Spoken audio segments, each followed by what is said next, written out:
নমস্কার, welcome to জুলার্স। আজ আমরা পঞ্চম শ্রেণীর 6 নম্বর লেসন দ্য ক্লেভার মাঙ্কি এই গল্পটি লাইন বাই লাইন পড়ব এবং তার মানে জানব। গল্পটি শুরু হয়েছে এরকমভাবে: once upon a time there lived a monkey on the bank of a river. Once upon a time অর্থাৎ এক সময় বা একদা এক সময়, দেয়ার মানে সেখানে, লিভড মানে বাস করত, আ মাঙ্কি মানে একটি বানর, অন দ্য ব্যাঙ্ক মানে তীরে, অফ আ রিভার মানে একটা নদীর তীরে। এক সময় এক বানর নদীর তীরে বাস করত। Right in the middle of the river there was a small island with many fruit trees. Right in the middle of the river অর্থাৎ ওই নদীর মাঝে, দেয়ার ওয়াজ আ স্মল আইল্যান্ড সেখানে একটি ছোট্ট দ্বীপ ছিল, উইথ মেনি ফ্রুট ট্রিজ যেখানে অনেক ফলের গাছ ছিল। Sweet and juicy fruits grow on the trees.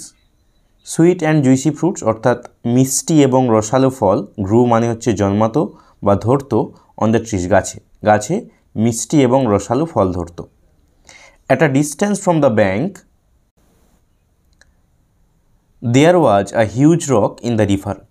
At a distance from the bank অর্থাৎ নদীর তীর থেকে কিছুটা দূরে, দেয়ার ওয়াজ আ হিউজ রক সেখানে একটা বিরাট পাথর ছিল, ইন দ্য রিভার নদীর মাঝেই একটা বড় পাথর ছিল, তীর থেকে কিছুটা দূরে। আ part of it was above water, তার একটি অংশ জলের উপরে উঠেছিল। আ পার্ট মানে হচ্ছে একটি অংশ, অফ ইট এটার, ওয়াজ অ্যাবভ ওয়াটার এর একটি অংশ জলের উপরে উঠেছিল। One day attracted by the delicious fruits the monkey jump to reach the rock. One day একদিন, attracted by the delicious fruits অর্থাৎ ওই সুন্দর বা রসালো খাবারের প্রতি আকৃষ্ট হয়ে, the monkey jump to reach the rock এবার বানর লাফ দিল ওই পাথরের ওপরে পৌঁছানোর জন্য। অ্যান্ড ফ্রম দেয়ার এবং সেখান থেকে, lift on to the island সে দ্বীপে গিয়ে পৌঁছে গেল, ওই দ্বীপটাতে গিয়ে পৌঁছালো। Not so difficult after all he said to himself. সে নিজেকে বলল কি যে এতটাও কঠিন নয়। সে বলল যে অবশেষে তাহলে এতটা কঠিন নয়। সে যখন পৌঁছে গেল ওই পাথরে তখন সে বলল। Soon he was enjoying the sweet fruits from the trees. শিগগিরই সে গাছ থেকে মিষ্টি ফল খেয়ে আনন্দ পেতে লাগলো। There was hardly any other animal there. সেখানে প্রায় কোনো জন্তুই ছিল না। So he was in no danger, তাই তার কোনো বিপদও ছিল না। Hence the monkey decided to visit the island everyday.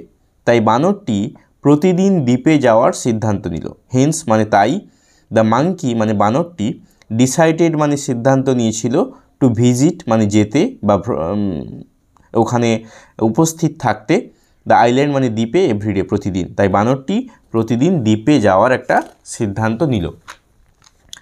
On the fur bank of the river, এবার কি আছে না ওই নদীর তীর থেকে কিছুটা দূরে, আ বিগ ক্রোকোডাইল লিভড, একটা বড় কুমির বাস করতেন, উইথ হিজ ওয়াইফ তার স্ত্রীর সঙ্গে। নদীর দূর তীরে একটি বড় কুমির তার স্ত্রীকে নিয়ে থাকত। One day he noticed the monkey crossing the river in his unique way. One day একদিন, হি নোটিসড সে লক্ষ্য করলো, the monkey crossing the river বানরটি নদী পেরোচ্ছে, ইন হিজ ইউনিক ওয়ে তার একটা নিজস্ব ভঙ্গিতে, নিজের ইচ্ছা মতো সে নদী পার হচ্ছে। হি টোল্ড হিজ ওয়াইফ, সে তার স্ত্রীকে বলল, ডিড ইউ সি হিম, তুমি কি তাকে দেখেছো? লেটস ক্যাচ হিম টুমোরো, চলো আমরা তাহলে কালকে তাকে ধরে ফেলি। নেক্সট মর্নিং, পরের দিন সকালে, however the crocodile found that catching the monkey was not easy. Next morning অর্থাৎ পরের দিন, হাউ এভার যদিও, দ্য ক্রোকোডাইল ফাউন্ড দ্যাট ওই কুমিরটি বুঝতে পারল যে, ক্যাচিং দ্য মাঙ্কি অর্থাৎ বানরটিকে ধরা, ওয়াজ নট ইজি সহজ ছিল না। The monkey landed on the rock অর্থাৎ বানরটি প্রথমে ওই পাথরের ওপর অবতরণ করে বা পাথরের ওপর নামে। ইন আ ফ্ল্যাশ জাম্প এবং মুহূর্তের মধ্যে হঠাৎ করেই, অন টু দ্য আইল্যান্ড সে দ্বীপে লাফ দিয়ে চলে যায়। মানে 1 সেকেন্ডের মধ্যেই সে আবার দ্বীপে লাফ দিয়ে চলে যায়। ওখানে গিয়ে কোনো দাঁড়ানোর কোনো দাঁড়ালে তবে তো একটা ধরার সুযোগ থাকবে, তো সেইভাবে ধরার কোনো সুযোগ থাকে না। Hiding behind the rock the crocodile could only watch him. পাথরের আড়াল থেকে, হাইডিং মানে লুকিয়ে থেকে, বিহাইন্ড মানে পেছনে, দ্য রক মানে পাথরের, অর্থাৎ পাথরের পেছনে লুকিয়ে থেকে the crocodile could only watch him, ওই কুমিরটি কেবলমাত্র তাকে দেখতে পারল। He return home without his catch, সে তার শিকার না ধরেই সে বাড়ি ফিরে গেল। রিটার্ন মানে ফিরে যাওয়া। ডেজ ওয়েন্ট বাই, দিন কেটে যায় বা দিন কেটে গেল। The crocodile thought of many plans, বানরটি অনেক ধরনের পরিকল্পনা করলো। টু ক্যাচ দ্য মাঙ্কি, বানরটিকে ধরতে পারার বা বানরটিকে ধরতে সে অনেক পরিকল্পনা করলো। বাট নাথিং ওয়ার্কড, কিন্তু কোনো কিছুই কাজে এলো না। The monkey always escaped from his clutches, বানরটি সবসময়ই তার হাত থেকে পালিয়ে যেত। One day his wife said, একদিন তার স্ত্রী বললেন, you have fail to catch the monkey, তুমি বানরটিকে ধরতে পারোনি। But I really want to taste his sweet place, but কিন্তু আই রিয়েলি ওয়ান্ট, আমি সত্যিই চাই, টু টেস্ট মানে স্বাদ নিতে, হিজ সুইট প্লেস তার মিষ্টি মাংসের, কিন্তু আমি তার সত্যিই তার মিষ্টি মাংস খেতে চাই বা মিষ্টি মাংসের স্বাদ নিতে চাই। সো দিস টাইম, তাই এবার, you must follow my plan, তোমাকে আমার পরিকল্পনা মতো চলতে হবে। যে তুমি এত পরিকল্পনা করেছো, তোমার পরিকল্পনা কাজ করেনি, তাহলে আমি যেটা বলছি সেটা তুমি মেনে চলো। দ্য ক্রোকোডাইল সেইড, ওই কুমির বলল, right tell me the plan then, right ঠিক আছে, tell me the plan then, তাহলে আমাকে পরিকল্পনাটা বলো। The monkey jumps on that big rock in the river, অর্থাৎ বানরটি লাফ দেয় ওই বড় পাথরটিতে, ওই নদীতে। সেড দ্য ওয়াইফ, ওই স্ত্রী বলল, you must lie still on the rock, তুমি পাথরের মতো চুপচাপ পড়ে থাকবে, তুমি পাথরের মতো একদম চুপচাপ শুয়ে থাকবে ওই পাথরের ওপরে। When he jumps upon you thinking you to be a rock, when he jumps upon you, যখন সে তোমার উপরে লাফ দেবে, thinking you to be a rock, তোমাকে একটা পাথর ভেবে, you can catch him easily then, তুমি তাহলে তাকে সহজেই ধরতে পারবে। হোয়াট অ্যান আইডিয়া, কি দারুণ একটা idea. I will get him tomorrow for sure, আমি আগামীকাল তাকে নিশ্চয়ই ধরবো, কালকে আমি তাকে নিশ্চয়ই ধরে ফেলবো। Said the crocodile with joy, ওই কুমিরটি খুশি হয়ে বলল। নেক্সট মর্নিং, পরের দিন সকালে, অ্যাজ ইউজুয়াল, আগের মতোই, the monkey jumped on to the rock, বানরটি ওই পাথরের ওপর লাফ দিল। And landed on the river island, এবং ওই দ্বীপের মানে ওই নদীর মাঝে যে দ্বীপ ছিল সেই দ্বীপে গিয়ে পৌঁছালো। ল্যান্ড করলো মানে পৌঁছালো। এবং অ্যাজ ইউজুয়াল কথা অর্থ হচ্ছে অভ্যাস মতো, তাহলে পরের দিন সকালে অভ্যাস মতো বানরটি পাথরের ওপর লাফ দিল এবং দ্বীপে গিয়ে পৌঁছালো। Seeing this the crocodile swamp two the rock, seeing this অর্থাৎ এটা দেখার পরে, দ্য ক্রোকোডাইল সোয়াম, পাথরটি সাঁতার কেটে গেল, টু দ্য রক, ওই পাথরে, ওই পাথরের কাছে সাঁতরে গেল। হি লে স্টিল অন দ্য রক, সে ওই সোজাসুজি একদম পাথরের ওপর শুয়ে থাকলো। Keeping his head and tail well under water, তার মাথা এবং লেজটিকে ভালোভাবে জলের তলায় রেখে সে স্থির হয়ে শুয়ে থাকলো। অনলি হিজ ব্যাক ওয়াজ অ্যাবভ ওয়াটার, কেবলমাত্র তার পিঠ যেটা ছিল, ব্যাক মানে হচ্ছে পিঠ, সেটা জলের ওপরে ছিল, above water. And it look like a part of the rock, it look like, এবং এটাকে দেখে মনে হচ্ছিল, আ পার্ট অফ দ্য রক, একটা পাথরের অংশ। আফটার হ্যাভিং আ গুড মিল, অর্থাৎ ভালোভাবে খাবার খাওয়ার পরে, দ্য মাঙ্কি ডিসাইডেড, বানরটি সিদ্ধান্ত নিয়েছিল, টু রিটার্ন, ফিরে যেতে। ভালো খাবার খেয়ে বানরটি ফেরার সিদ্ধান্ত নিল। He looked at the rock, সে পাথরের দিকে দেখল। স্ট্রেঞ্জ, আশ্চর্য। The rock has become so large, পাথরটি এত বড় হয়ে গেল। হি থট, সে ভাবলো, সে মনে মনে ভাবলো যে আরে পাথরটা এত বড় হয়ে গেল কি করে। তারপরের লাইন যেটা আছে, ইট wasn't so big when I came here, এটা তো এতটা বড় ছিল না যখন আমি এখানে এসেছিলাম। Possibly that crocodile is playing a trick again, possibly মানে সম্ভবত, হয়তো, দ্যাট ক্রোকোডাইল, ওই কুমিরটা, is playing a trick again, আবার কোনো কৌশল করছে বা চালাকি করছে। ট্রিক মানে হচ্ছে কৌশল বা চালাকি। He is lying there pretending to be a rock, সে সেখানে শুয়ে আছে একটা পাথরের মতো করে বা পাথর সেজে। প্রিটেন্ডিং করা অর্থ হচ্ছে সাজা, মানে যেটা নয় সেটাকে দেখানো, সেটাকে বলা হয় প্রিটেন্ড করা। তো pretending to be a rock, একটা পাথর সেজে সে সম্ভবত শুয়ে আছে। The monkey made up his mind very quickly, the monkey অর্থাৎ বানরটি, মেড আপ হিজ মাইন্ড, তার মনস্থির করলো বা সিদ্ধান্ত নিয়ে নিল, ভেরি কুইকলি, খুব তাড়াতাড়ি সে সিদ্ধান্ত দিল। হি শাউটেড, সে চেঁচিয়ে বলল, হ্যালো রক, এই রে পাথর, মাই ডিয়ার ফ্রেন্ড, আমার প্রিয় বন্ধু, you look quite big today, আজকে তো তোমাকে বেশ বড় দেখাচ্ছে। And you didn't welcome me, এবং তুমি আমাকে স্বাগত জানালে না টুডে, আজ, অ্যাজ ইউ অলওয়েজ ডু, যেরকমটা তুমি সব সময় করো। তুমি সেই আগের মতো তোই কই আমাকে অভ্যর্থনা করনি বা স্বাগত জানালে না। Are you angry with me, তুমি কি আমার উপর রাগ করেছো? হিয়ারিং হিম, তার কথা শুনে, দ্য ক্রোকোডাইল থট, কুমিরটি ভাবল, থট মানে হচ্ছে ভাবা, perhaps this rock really Tux to the monkey, perhaps মানে সম্ভবত, দিস রক এই পাথরটি, রিয়েলি মানে সত্যি, টক্স টু দ্য মাঙ্কি যে সত্যিই মনে হয় তাহলে বানরের সঙ্গে কথা বলে। সে মনে মনে ভাবছে, I should speak to him, আমার তার সঙ্গে কথা বলা উচিত বা আমার তার সঙ্গে কথা বলতে হবে।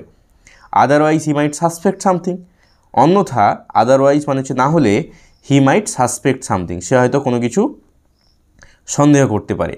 সো হি সেইড, তাই সে বলল, নো মাই ফ্রেন্ড, না না বন্ধু, ইউ আর অলওয়েজ ওয়েলকাম, তুমি সবসময় স্বাগত। If you aren't angry, why are you looking so different, বলছে ইফ ইউ আর্নড অ্যাংরি, যদি তুমি রাগ না করে থাকো, why are you looking so different, তোমাকে তাহলে এত আলাদা দেখাচ্ছে কেন? ডিফারেন্ট মানে হচ্ছে আলাদা। সেড দ্য মাঙ্কি, ওই বানরটি জিজ্ঞাসা করলো যে তুমি যদি রাগ না করে থাকো তাহলে তোমাকে আলাদা দেখাচ্ছে কেন? At this the crocodile got impatient, এতে কুমিরটা কিন্তু অধীর হয়ে পড়ল। He raised his head and above water and said, সে এবার তার মাথাটাকে জলের উপরে তুললো এবং বলল, I am not a rock, আমি এ পাথর নয়, ইউ স্টুপিড, তুমি বোকা, আই অ্যাম আ ক্রোকোডাইল, আমি একটা কুমির বা আমি কুমির, আমি পাথর নয়, আমি কুমির। I am going to eat you up very soon, আমি তোমাকে খুব তাড়াতাড়ি খেয়ে ফেলবো। সুন মানে হচ্ছে তাড়াতাড়ি। দ্য মাঙ্কি রিয়ালাইজড দ্যাট, এবার বানর বুঝতে পারলো যে, he could not return home like all other days, সে অন্যান্য দিনের মতো আজকে আর সে বাড়ি ফিরতে পারবে না। So he made another plan, তাই সে আরেকটি পরিকল্পনা করলো। হি সেইড, সে বলল, মাই ফ্রেন্ড ক্রোকোডাইল, আমার বন্ধু ক্রোকোডাইল কুমির, আই এম সো সরি, আমি খুবই দুঃখিত। Why did you do all this to catch me, তুমি এত কিছু কেন করছো আমাকে ধরার জন্য? হোয়াই ডিড ইউ ডু, কেন তুমি করছো, অল দিস এত কিছু, টু ক্যাচ মি আমাকে ধরার জন্য, কেন তুমি এত কিছু আমাকে ধরার জন্য করছো? Just open your mouth wide, just open শুধু খোলো, ইয়োর মাউথ তোমার মুখটা শুধু খোলো, ওয়াইড মানে বড় করে, তোমার মুখটা বড় করে খোলো। I will jump straight into your mouth, আমি সরাসরি তোমার মুখের মধ্যে গিয়ে লাফ দেব, তোমার মুখের মধ্যে আমি লাফ দেব সরাসরি। The monkey had observe earlier that, বানরটি কিন্তু আগে, আর্লিয়ার মানে আগে, লক্ষ্য করেছিল, অবজার্ভ করেছিল যে, দ্যাট যে, whenever the crocodile opened his mouth, যখনই কুমিরটি তার মুখ খুলত, his eyes would shut completely, তার চোখটি সম্পূর্ণভাবে বন্ধ হয়ে যেত বা পুরোপুরি বন্ধ হয়ে যেত।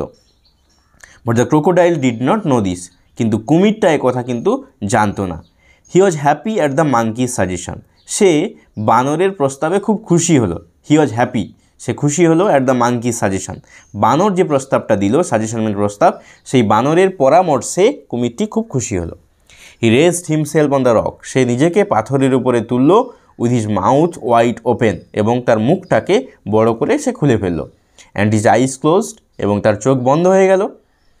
The clever monkey lived on the crocodiles head, এবার চালাক বানরটি কুমিরের মাথার উপরে লাফ দিল। অ্যান্ড দেন, এবং তারপরে quickly jumped back to the river bank, তাড়াতাড়ি লাফ দিল ওই নদীর তীরে, এবং সেখান থেকে সে ফিরে গেল, মানে ওই নদীর তীরে সে ফিরে গেল। From the safety of his home, তার আপন আ রিভার সাইড ট্রি, অর্থাৎ ওই নদীর তীরের গাছের নিরাপদ ডালে বসে, সেফটি মানে হচ্ছে নিরাপদে, হিজ হোম মানে তার বাড়িতে, আপন আ রিভার সাইড ট্রি, ওই যে গাছের ধারের যে গাছ আছে তার যে আশ্রয়, ওই গাছের ডাল, সেখানে গিয়ে the monkey laughed at the crocodile, এবার বানরটি কুমিরকে দেখে হাসতে লাগলো। অ্যান্ড সেড, এবং বলল, ইউ ফুলিশ ক্রোকোডাইল, তুমি বোকা কুমির, you can never catch me, তুমি আমাকে কখনোই ধরতে পারবে না। You can never catch me, তুমি আমাকে কখনোই ধরতে পারবে না। No doubt you are bigger than me, নিঃসন্দেহে তুমি আমার থেকে বড়, but you are a bigger fool too, কিন্তু তুমি আরও বড় বোকাও বটে, মানে তুমি যেমন আমার থেকে বড় তেমন আমার থেকে আরও বড় বোকা, ঠিক আছে? মানে তাকে বোকা বলা হলো আর কি, একটা কৌতুকের স্বরে। এভাবেই আমরা এই গল্পটিকে শেষ করলাম। এখানে লেখা আছে বেস্ট অফ জাতকা টেলস। জাতকা টেলস মানে হলো জাতকের গল্প। এটা একটা মোরাল স্টোরি যে নেওয়া হয়েছে, বেস্ট অফ জাতকা টেলস। জাতকা টেলস মানে হচ্ছে গল্প, TALES, যেগুলো রূপকথার গল্প হয়, যেগুলো রূপকথা বলতে যে সমস্ত প্রাণী বা উদ্ভিদ যারা কথা বলতে পারে না তাদেরকে নিয়ে যে সমস্ত গল্প তৈরি হয়, তাদেরকে দিয়ে কথা বলানো হয়, সেগুলোকে আসলে টেলস বলা হয়। তো ধন্যবাদ, তোমরা সবাই ভালো থেকো এবং আমার ভিডিওগুলো নিয়মিত দেখতে থাকো, তাহলে তোমরা ইংরেজি খুব ভালো করে শিখতে পারবে। Thank you.